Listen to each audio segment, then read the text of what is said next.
chung kết 200m nữ trung học phổ thông nha anh chị em.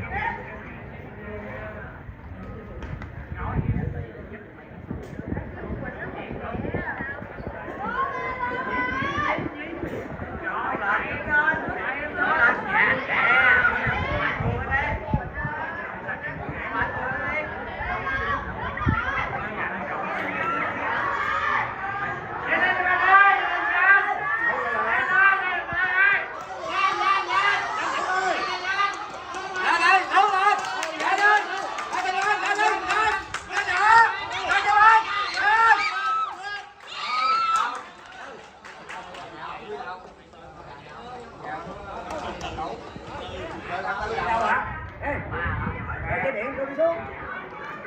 Điện tự chúng ta chung với ba tôi thôi.